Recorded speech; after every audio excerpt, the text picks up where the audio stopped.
Hey guys, how are we? Welcome to the weekly roundup. It is Friday, March the 8th, 2024, and a little bit of a day of mixed feelings today because, like everyone out there, I've woken up to the news that Jake Paul and Mike Tyson will be fighting on July the 20th.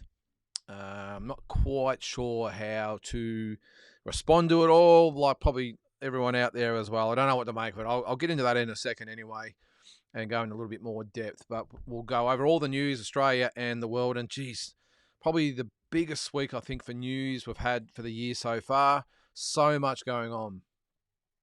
We've got the real stuff, and then we've got the circus acts, and there's a few of those out there at the moment. It's not just the Jake Paul show, I can assure you, but there are some really good news stories as well. Some really good stuff happening. As I said, we'll go through all the Australian and international stuff. Let's get firstly into the Australian stuff.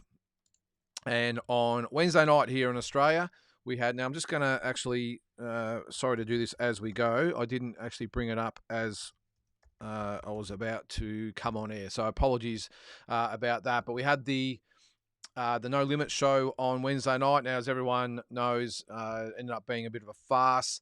Bilal Akaway didn't fight Reynold Quinlan. Reynold Quinlan came in, 5 kilos or 10.5 pounds or something like that over. So, so again, another circus act, I suppose. And I think I said on the Instagram, I was really disappointed in the response from No Limit. Particularly George Rose in the explanation of it all. And look, first of all, I'll say shit happens. Being a promoter, 20-odd shows, whatever it might have been, I understand things happen. And you can't be there to hold people's hands the whole way and make sure they're on weight. These are professional athletes, so they should be held responsible for their actions. So it's not really about that, but he seemed a little bit too pleased with himself, if you ask me, and tried to talk up the Kiwi, which was Viliami Liava.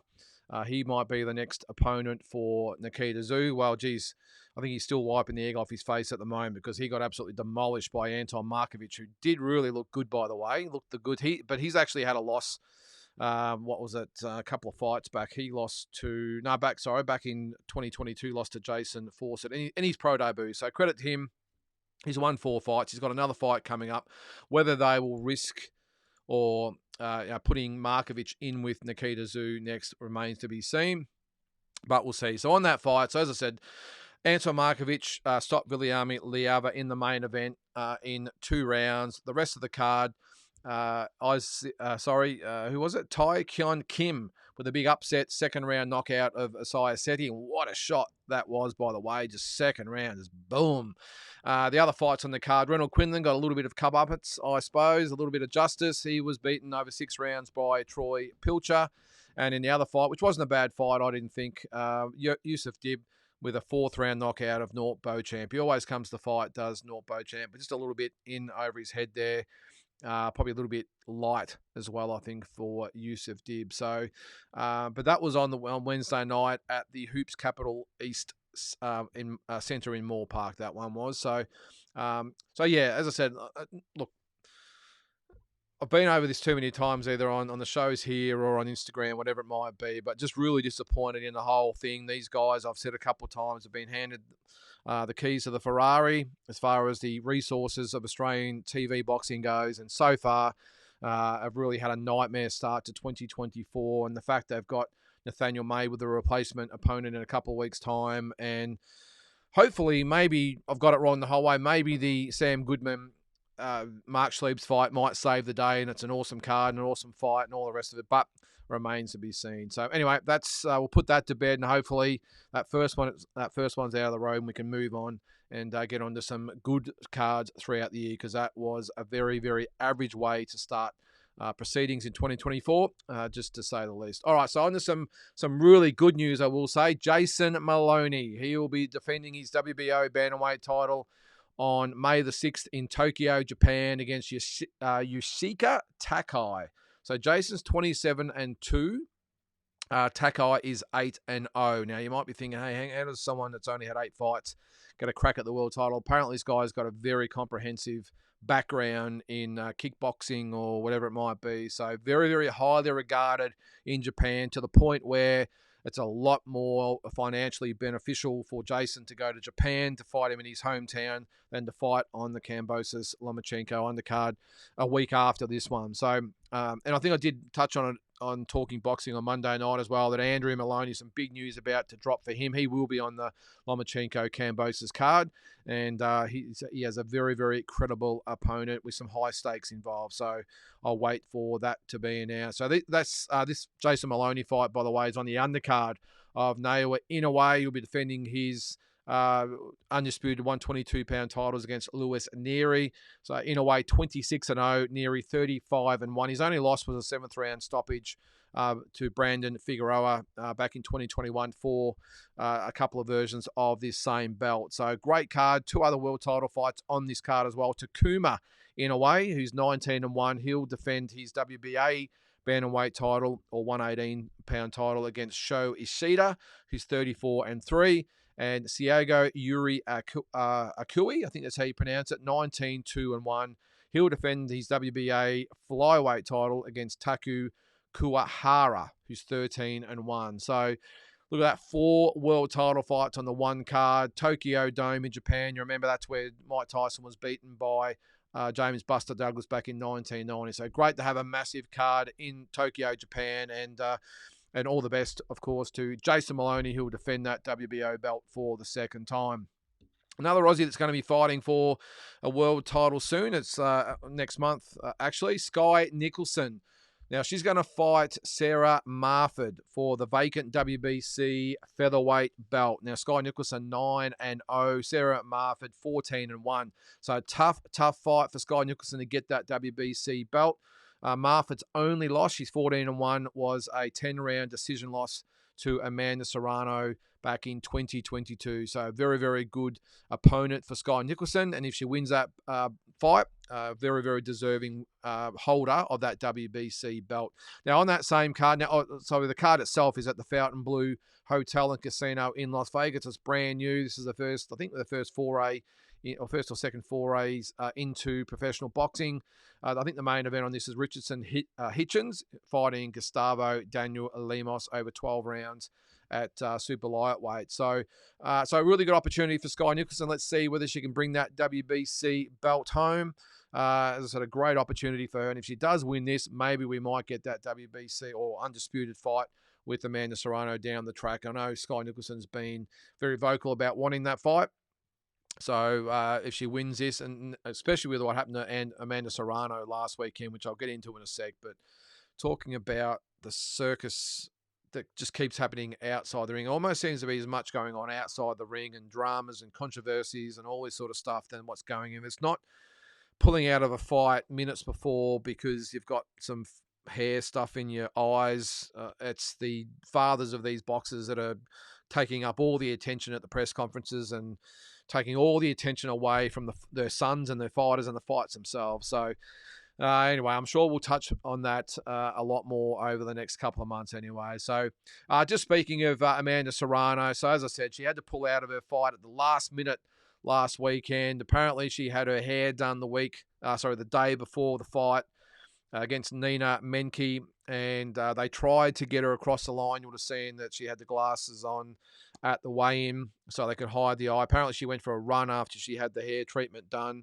Not sure why you'd be getting stuff put in your hair the day before you're going to fight. I understand they get the hair done and all that sort of stuff to tie it down, but to actually get it treated the day before you fight is just strange to me. But apparently she went for a run, sweated, got sweat in her eye, which of course meant the treatment was in her eyes, and they tried to hide it right up until the day of the fight. I'm still pretty sus on the fact that they waited till pretty much after Jake Paul's fight to pull her from that event. So really, really disappointing. I know it's not real. Well, I was going to say it's not really her fault, but it is. She's the one that put it in her hair and went for a run. But whatever.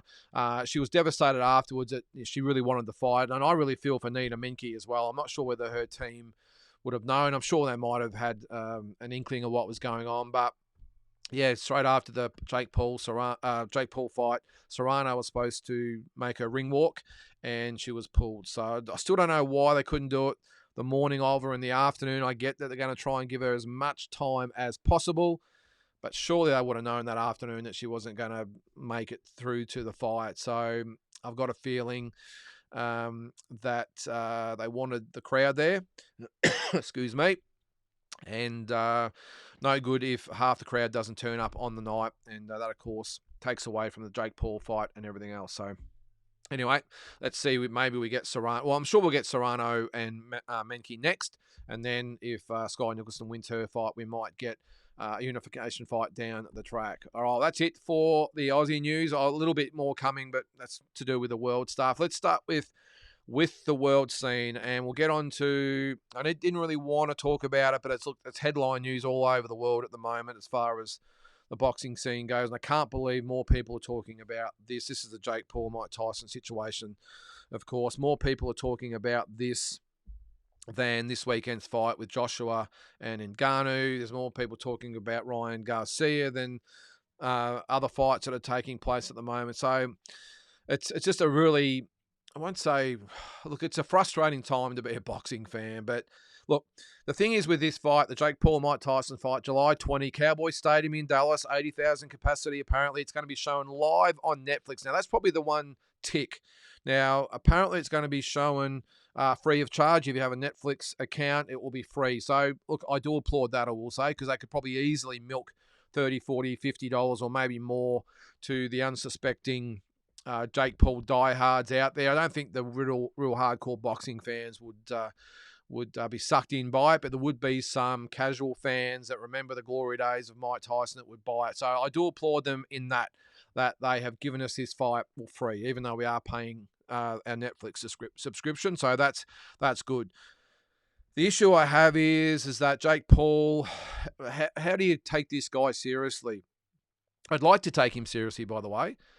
He was given an opportunity to be taken seriously when he fought Tommy Fury and was beaten in that fight by, let's say, a C, if not D-level boxer. Now, he's come back, knocked out this last guy. I can't remember his name. That's how good he is. And, of course, he had the Nate Diaz fight and all the rest of it. And he's flying along. And it's like, okay, well, I do want to take this guy seriously, but how do you take a guy seriously that pretty much doesn't take himself seriously? And this is an instance of it. Now, I did read a little bit of his blurb, I suppose you'd call it, saying that, of course, he's going to touch on that Mike Tyson. We did say he was the greatest heavyweight of all time. I think we all probably know that's not the case, but what do they say? Never let the truth get in the way of a good story. And Jake Paul said he's the greatest heavyweight of all time, which means if he does beat Mike Tyson, and I'm assuming he will say, well, that then makes him the greatest heavyweight of all time. This is the type of guy we're dealing with. Now, I don't want to dislike Jake Paul, even though I do a lot, I will say. Not so much him as a person. I'm sure he just plays it up for the YouTube fraternity and the social media fraternity. So it is what it is. He makes a shitload of money out of it, so good luck to him. I don't like him just purely because of what he's bringing to our great sport and the circus that he's making it. And I'm surprised and a little bit disappointed that Mike Tyson would buy into that. Having said that, he's probably going to make $20 million out of it as well. So, again, good luck to him. But how do you take a guy like Jake Paul seriously when he says he's going to beat Jai Opetaia and wants to be a world champion, and he takes the fight with Mike Tyson? Now, if it is just an exhibition fight, and they make no bones about there might be altered rules and there might be bigger gloves and shorter rounds and shorter minutes and all the rest of it. But okay, that's why I've never had a problem with the Floyd Mayweather situation is either, because he's made no secret stating that it's an exhibition fight. Buy it if you want to buy it. Watch it if you want to watch it. It's no problem. This is not a real fight. So if they come out here, both, and I'm sure Mike Tyson, well, he won't be, well, I don't think he will say it's a real fight, but if both of these guys come out at the first press conference and say, look, it's an exhibition fight, whatever it might be, then no drama. And if you want to go and watch it or watch it live, I'm sure this is the masterstroke of the whole thing, by the way, being free, because the numbers that will watch this fight, I think, will be absolutely mind-boggling. Now, if you think about a $1 million viewership or buys or pay-per-view buys, whatever you want to call it, is normally judged as a really, really big pay-per-view event. The fact that this is free, they could have 20, 30, 40 million people, maybe more, might be 50 million people that watch this fight live. Could even be more. being free on Netflix. So it is a masterstroke in that aspect. And you can't, for all the things I say about Jake Paul, all that aside, he is a very, very good businessman. And his brother, of course, with the Prime drinks and all the rest of it. So I'm sure there'll be sponsorship, and I'm not sure how it all works with Netflix. I'm sure with the amount of views on it, there'll be monetary gains for Paul and Tyson. So, that's where they're going to make their money. We'll give it to people for free. And that's why it is a very, very good business decision. But as far as just pure boxing and what it brings to the sport, I don't like it. But you never know. Maybe it might actually be good in that it's more eyeballs on the sport, and they do just say it's an exhibition. But anyway, very, very tough to wake up to that in the morning, and I have to look or watch and read all pretty much the whole social media landscape, whether it be Instagram, Facebook, YouTube. All the news sites are all breaking this news, so they probably got what they wanted. And all the other big fights that are coming up have just been overshadowed by this. But anyway, we'll move on. Speaking of other big fights, we have got a real event on the weekend. Anthony Joshua, he'll be fighting Francis Ngannou over 10 rounds at heavyweight. The weights for the fight, Joshua weighed 252.4 pounds. Ngannou weighed 272.6 pounds. Joshua 27-3. Ngannou 0-1. However, obviously he did have that big UFC background. So apparently Parker's going to be paid $50 million, which I thought might have even been a bit light on, to be honest, considering the amount of money that's out there at the moment. And Ngannou apparently will get $20 million. So look, this is why they do it. And we can talk about these fights as much as we want. I actually think it's a legitimate fight based on Ngannou's fight with Fury. So it's all good, but when you got that amount of money at stake, do these guys really care what we think? Probably not. The undercard stacked as well. Can't wait for this. Joseph Parker, Zhilei Zhang, the WBO interim heavyweight title. Also on the card, Israel Madrimov, 9-0-1. He'll fight Magomed Kurbanov, 25-0 for the WBA super welterweight or 154 belt, the vacant belt that is, by the way. I'll get into a little bit of that later in this episode. And also Ray Vargas, 36-1, will fight Nick Ball, 19-0 for the WBC featherweight title. Can't wait for that fight either. That should be a ripper. And for us Aussies here, we've got Justice Honey, 8-0. He'll take on Kevin Lerena, who's 30-2 over 10 rounds for the WBO global heavyweight title. So apparently, I think it's 3. No, it might actually be 2 o'clock on DAZN. You can buy it here in Australia through Main Event as well. There might be a bit of a glitch on that, by the way, because I did look it up on Main Event and it was showing it was for sale for 5 cents. So it's got to obviously be a typo. It's $36.99 if you buy it through DAZN, but on Main Event, it's 5 cents. So there you go. Maybe the fact it's on at 2 o'clock in the morning might have something to do with that, but something's obviously wrong there. But anyway, check it out. Look, should be great if you can stay up that, or either get up that early or stay up that late, then good on you. But should be a great night of boxing anyway. I think I might have mistakenly said it was Sunday morning Australian time. It's actually Saturday morning Australian time. So check it out. A great day of boxing, and hats off to all concerned, Matchroom and His Excellency or whoever's involved. Just a really, really good night or a good morning for us here in Australia of boxing. On to some other news. Looks increasingly likely that Canelo Alvarez will fight Jaime Munguia on May 4th in Las Vegas at the T-Mobile Arena. Canelo, 60 wins, 2 losses, 2 draws. Will defend those undisputed 168-pound titles against Munguia, who's, as I said, 43-0. So a massive fight there for Alvarez. I don't mind the fight. Yes, I know we all want David Benavidez. I'm sure there's other things going on behind the scenes. I don't care. If that fight doesn't happen, I'm really happy with Munguia. I think I'm sure whether he beats Canelo, but he gives Canelo a really, really good fight. This guy comes to fight. And that's one good thing that we like. The Mexican thing will be great as well.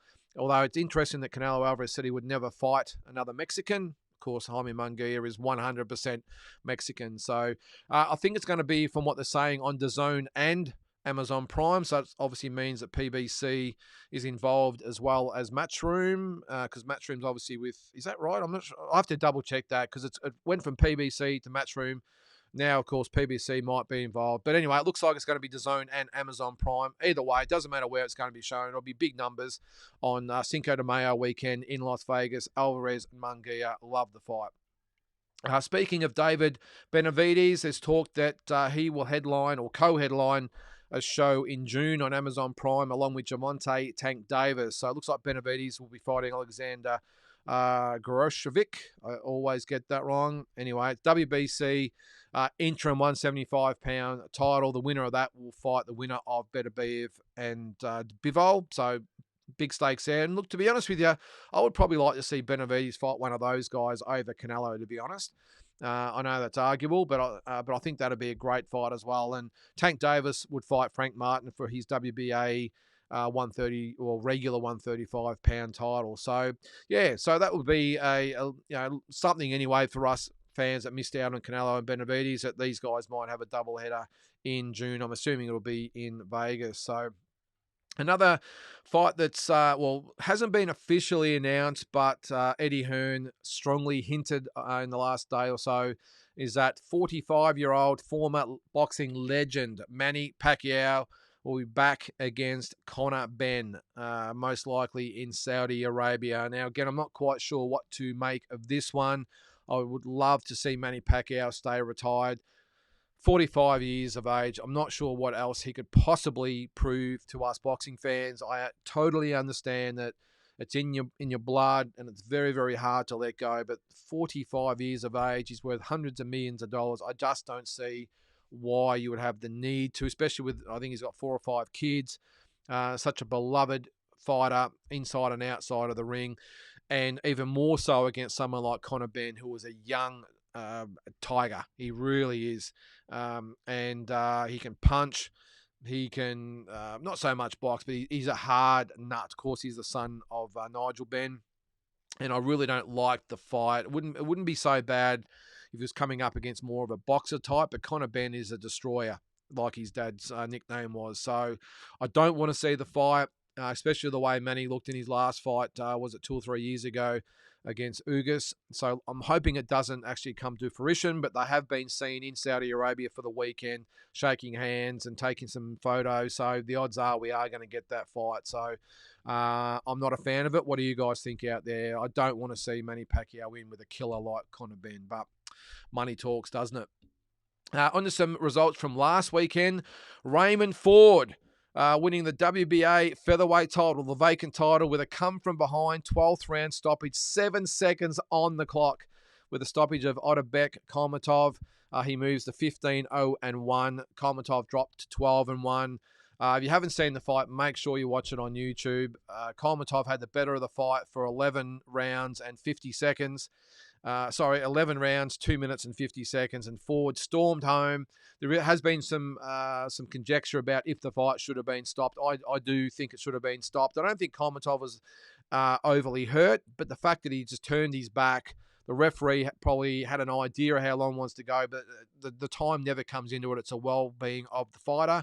Kolmatov retreated, turned his back. Ford rained 3, 4, 5 punches on him, and he didn't fight back. So I'm actually, even though I don't think Kolmatov was hurt, I do think the referee was quite justified in stopping the fight according to the rules. Also on that undercard, Luis Alberto Lopez, with a 12-round decision win over Raina Abbey for that IBF featherweight title.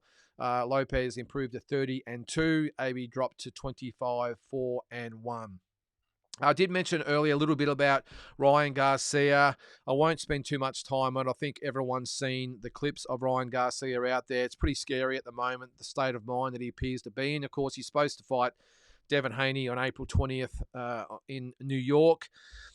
He just doesn't, it's a bit of an understatement to say he doesn't seem himself. He's made all sorts of ridiculous statements and claims in the last few days, including being abducted by aliens and lots of other stuff that I won't go into. But his ex-wife has expressed some real concern about him as well. So let's hope he gets his act together. And look, we don't know what goes on behind closed doors. Oscar De La Hoya has come out and said that the fight will go ahead. He did speak to him yesterday or the day before and says he's okay to fight. But the fact he's only starting his training camp now, he had another bizarre video, by the way, where he signed some training contract with his team to say he'll abide by whatever they say, whatever it might be. But it did include having some days to drink, which just blows me away, to be honest. But the fact that we are, at the time of recording this is March the 8th, so what is that, 6 weeks away. He's only just starting to train now. Devin Haney would have been training weeks ago. He'll be primed to go. So it is a little bit worrying. Should the fight go ahead? Well, these guys are professional athletes. They're adults, so that's totally up to them whether it should.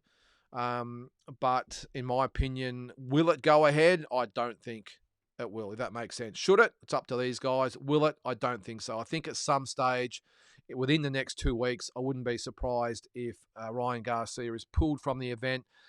Maybe have some treatment or whatever you want to call it, some help is probably the main thing, and then maybe they might fight later in the year. Arnold Barboza has already said he's ready to be on standby. I wouldn't be surprised if he's on the undercard of this fight, and if he does get the call up, he'll be ready to go. Shakur Stevenson's put his hand up as well, but I strongly doubt that that fight would be 4 or 5 weeks in the making. That they would want that to be its own standalone mega fight, I would think. So I think we will see Devin Haney, Arnold Barboza on April 20th. Let's hope I'm wrong and Ryan Garcia gets himself together and we see that fight on April 20th. But 6 weeks out, the signs aren't good at the moment.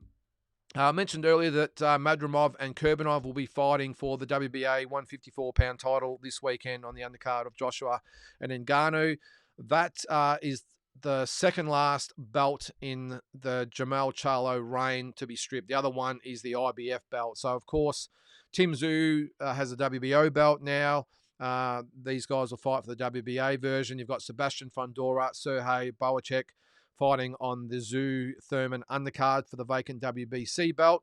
Not quite sure what's happening with the IBF belt at the moment, but Bakaram Murtazaliev is ranked number 1 and Jack Colkay is ranked number 2. So whether or not they fight down the track for that vacant IBF belt remains to be seen. So, but end of the day, Jermell Charlo rightfully has been stripped of all his 4 belts now. He's officially beltless, and it's a long road back for Jermell Charlo. Will we see him again? I do hope we do. All things aside, this is a former undisputed 154-pound champion. Yes, his fight with Canelo Alvarez was really disappointing, but he's not the only fighter that has gone into his shell fighting Canelo Alvarez and has obviously had some issues outside the ring as well. So let's hope he gets himself together as well. But end of the day, as always, so much going on in the world of boxing. Hope you enjoyed this little brief update before the weekend. Hope you have a great weekend watching the fights, and we'll catch you next week.